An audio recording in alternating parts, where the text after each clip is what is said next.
10장 목자. 본장을 시작하면서 저자는 목자와 도둑을 대비시킵니다.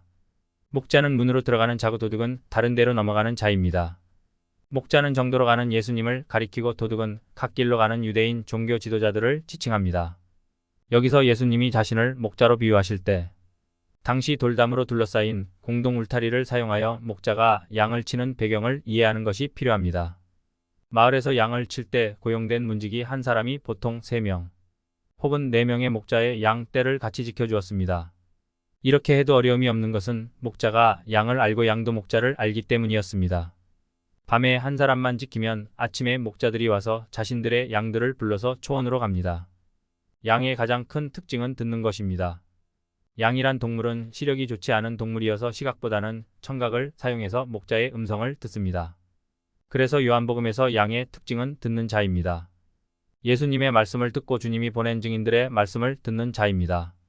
주님의 양이 아니어서 자신의 비유를 이해하지 못하는 유대인들에게 주님은 이중 아멘 진실로를 사용하여 엄숙한 진리를 선언하십니다.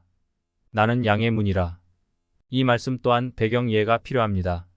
공동 울타리를 나와서 풀을 찾아 이동할 때 목자는 자신의 양들을 위해 야외 울타리를 만듭니다. 그리고 목자가 양들을 불러 친히 자신이 문 역할을 하고 양들을 들인 후 그곳에 앉아 지킵니다. 그러므로 양의 문인 목자를 통과해야 이리로부터 보아 안전과 구원을 보장받습니다. 그래서 내가 문이니 누구든지 나로 말미암아 들어가면 구원을 받고 또는 들어가며 나오며 꼴을 얻으리라라고 말씀하신 것입니다. 양의 문이신 예수님만이 우리 인간의 유일한 구원의 통로입니다. 이 말씀과 관련하여 요한은 다시 한번 예수님과 도둑을 대비시킵니다. 도둑이 오는 것은 도둑질하고 죽이고 멸망시키려는 것뿐이요 내가 온 것은 양으로 생명을 얻게 하고 더 풍성히 얻게 하려는 것이라. 도둑은 양을 철저한 멸망으로 이끌지만 예수님은 풍성한 구원으로 인도하십니다.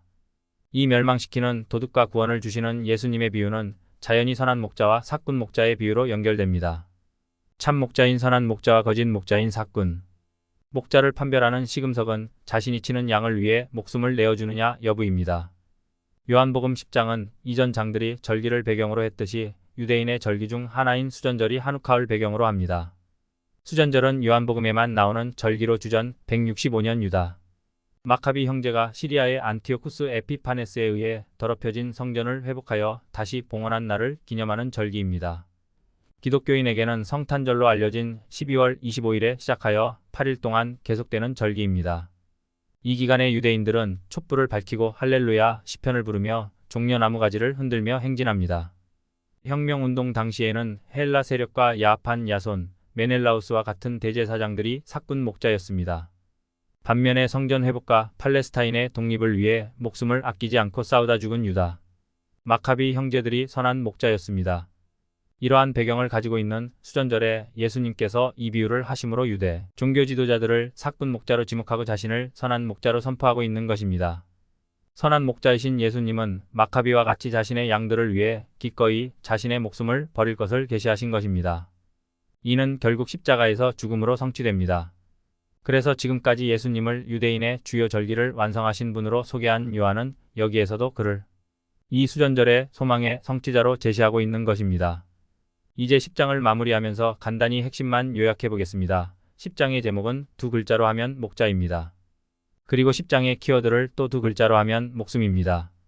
그러므로 이 둘을 하나로 묶어 목자가 목숨을 바치다라는 한 문장을 기억하세요. 선한 목자이신 예수님은 자신이 치는 양 떼를 위해 기꺼이 목숨을 내어주시기 때문입니다.